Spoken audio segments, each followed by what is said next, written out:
Hey YouTube!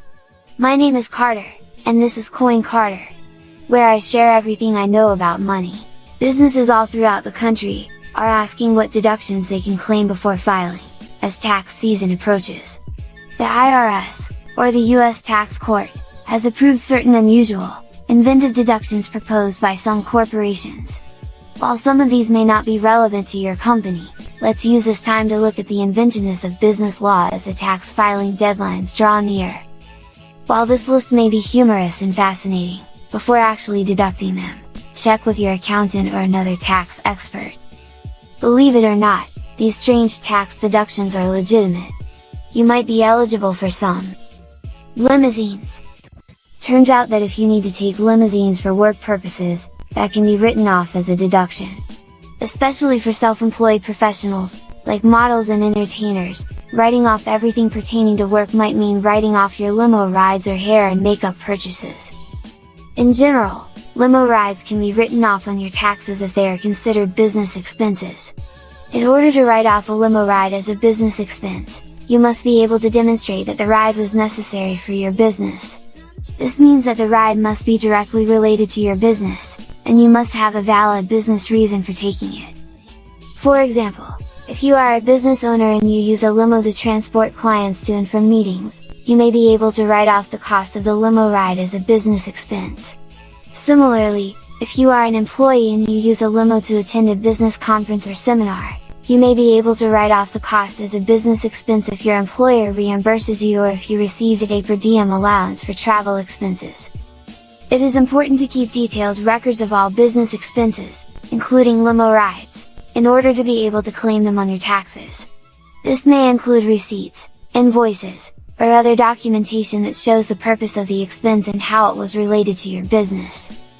Gym memberships. Your monthly gym fee can be considered a medical expense. However, there are some requirements that you must fulfill. For instance, a medical professional must determine that you have a particular illness. Technically, you should be using the gym to address this medical problem as well, and you couldn't have been a member before being told you had the disease. As with all of these deductions, you would need to be in a very specific situation in order to actually write it off, even though it is feasible. You might be allowed to write off your gym memberships as business expenses when filing your taxes. To claim your gym membership as a business cost, you must be able to demonstrate that it is necessary for your line of work. This means that your membership must directly benefit your company and that you must have a good business rationale for joining. As a business expense, gym memberships are allowable under Internal Revenue Service, IRS, Code Section 162. According to this code, people are permitted to deduct regular and essential business costs from their taxable income. If you run a business and use a gym to maintain your health and well-being, for example, you might be able to deduct the cost of your membership as a business expense. Similarly, if your employer paid for your gym membership or provided a per diem allowance for travel expenses, you might be able to claim the amount as a business expense if you use it to stay in shape and carry out your duties. In order to deduct company expenses from your taxes, including gym memberships, it's essential to maintain thorough records of every expenditure. This may include invoices, receipts, or other paperwork that demonstrates the reason for the spending and how it related to your company. Free beer. A tax court decided that businesses could occasionally deduct free beer from their taxes in the early 1980s. Customers received free beer from the business owner, who deducted the cost.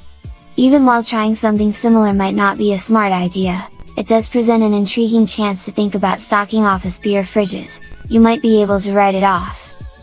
If you run a business and give beer to your staff as a bonus or incentive, you might be eligible to deduct the cost of the beer as a business expense. Similarly to this, if you're an employee and buy beer for a business meeting or function, you could be eligible to deduct the cost as a business expense provided your company compensated you or if you got a per diem allowance for travel costs. Also, if you own a brewery, with taxable income and fixed asset additions of less than $2 million can use Section 179 to write off up to $500,000 in equipment purchases.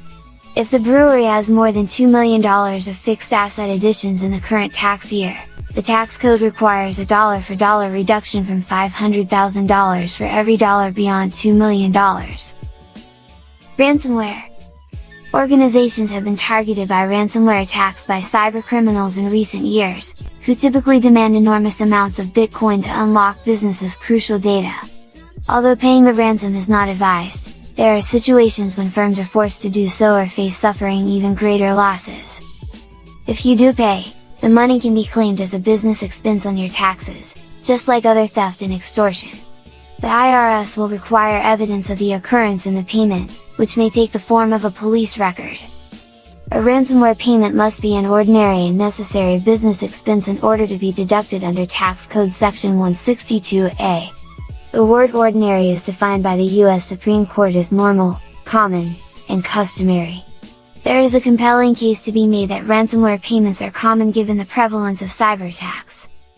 An alternative to classifying a ransomware payment as an ordinary and essential company expense is to classify it as a theft loss. Any theft loss that occurs and is not covered by insurance is deductible under Tax Code Section 165A. Theft is defined as the taking and removal of money or property with the aim to deprive the owner of it by the Internal Revenue Service. The stealing must have been done with criminal intent and be illegal under the laws of the state where it took place. Aside from larceny, courts have defined theft to encompass any criminal appropriation of another's property to the use of the taker, specifically involving theft by swindling, false pretenses, and any other kind of deceit or any illegal takings. Pets on the job.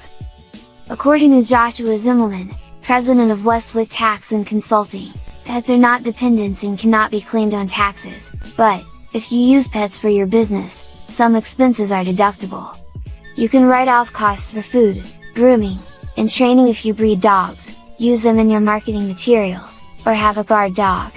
However, these charges must be proportional to the number of hours your pet works and they must be supported by receipts. Zimmelman clarified that this only applies to specific animals in specific circumstances.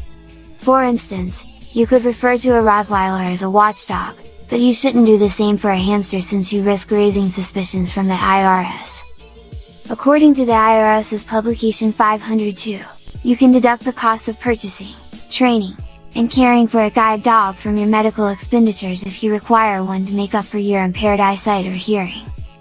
Generally speaking, this covers whatever is required to keep the animal healthy enough to carry out its support duties, such as feeding, grooming, and veterinary care. Business trip to the Bahamas. Travel expenses around the country are commonly deductible, and this also extends to most of North America. You can itemize expenses for travel to the Bahamas, Bermuda, Costa Rica, and other Central American spots. In many cases, you cannot deduct travel expenses to places outside North America. To do so, you'll need to provide proof that it was reasonable to hold the meeting at that location. For example, you'd need to explain to the IRS why your convention in China couldn't be held anywhere else. However, you don't have to provide reasoning for why your meeting or convention was held in these deductible Central American locations. The expenses of attending a convention or seminar on a cruise ship are also deductible. However, you must provide comprehensive proof that the cruise was mostly devoted to business activities and that you participated in them yourself. That was a lot. I'm going to go nap now. If you enjoyed my video, please like and subscribe and leave a comment about the different ways you deduct taxes every year. And thanks for watching CoinCarter. It really means a lot to me. Bye. I hope to see you again.